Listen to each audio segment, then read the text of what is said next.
নমস্কার দর্শকবৃন্দ। 8th pay commission কেটে গিয়েছে প্রায় 6 মাস, এখনও পে কমিশনের কাঠামো গঠন করা হলো না।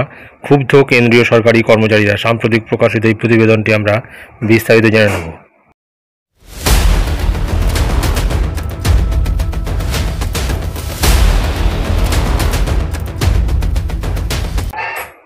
অষ্টম বেতন কমিশনের অনুমোদন দিয়েছিল কেন্দ্রীয় মন্ত্রিসভা, যা নিয়ে আশায় বুক বেঁধেছিলেন কেন্দ্রীয় সরকারি কর্মচারীরা।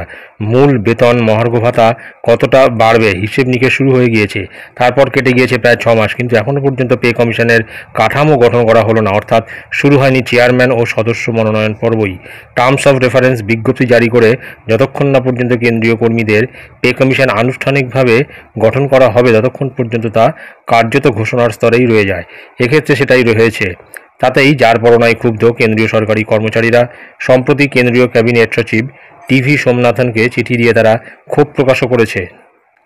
বিশেষজ্ঞদের দাবি, অষ্টম বেতন কমিশনে কেন্দ্রীয় সরকারের পদস্থ কর্মচারীদের মূল বেতন অর্থাৎ বেসিক পে বৃদ্ধি পাবে প্রায় 20%। এই শ্রেণীতে থাকবেন লেভেল 6 থেকে 12 স্তরের কর্মচারীরা। অন্যদিকে লেভেল 5 স্তরের কর্মচারীদের 25% বাড়তে পারে মূল বেতন। এর সঙ্গে সামঞ্জস্য রেখে বাড়ি ভাড়া ভাতা অর্থাৎ হাউস রেন্ট অ্যালাউন্স বা HRA এবং পরিবহন ভাতা ট্রাভেল অ্যালাউন্স বা TA বাড়বে তাদের। নতুন পে কমিশন সংক্রান্ত ঘোষণা এবং কমিশনের গঠন পর্বের মধ্যে দেরি আগেও হয়েছে, কিন্তু এতটা বিলম্ব হয়নি। সরকারি সূত্রেও আগে এই প্রসঙ্গে সপ্তম পে কমিশন গঠনের উদাহরণ টানা হয়েছিল। তবে তথ্য বলছে, সোমবার ঘোষণার 156 দিন পর গঠন করা হয়েছিল কমিশনের কাঠামো। এবার সেই সময়সীমা অতিক্রান্ত। যদিও কেন্দ্রীয় কর্মীদের মধ্যে এবার বিস্ময় এবং ক্ষোভের সঞ্চার হওয়ার প্রধান কারণ আলাদা। গত জানুয়ারি মাসে কেন্দ্রীয় মন্ত্রিসভার বৈঠকের পর সাফ জানানো হয়েছিল 2026 সালের 1 জানুয়ারি থেকে কার্যকর করা হবে অষ্টম পে কমিশন। কিন্তু জুলাই মাসেও যেহেতু পে কমিশন আনুষ্ঠানিকভাবে গঠন করা হলো না, সেক্ষেত্রে 2026 সালের জানুয়ারি মাসে তা বলবৎ হওয়া আর সম্ভব নয়। নিয়ম অনুযায়ী প্রতি 10 বছর অন্তর কেন্দ্রীয় সরকারি কর্মী এবং অবসরপ্রাপ্তদের জন্য পে কমিশন গঠন করা হয়। ভারতের প্রথম পে কমিশন গঠন হয়েছিল 1946 সালে, অর্থাৎ স্বাধীনতার 1 বছর আগে। সেই কমিশনের সুপারিশে বেতন ধার্য হয়েছিল সর্বাধিক 2000 টাকা এবং সর্বনিম্ন 55 টাকা। 1947 সাল থেকে চালু হয় ওই কমিশনের সুপারিশ। তারপর থেকে প্রতি 10 বছর অন্তর গঠন করা হয়েছে পে কমিশন।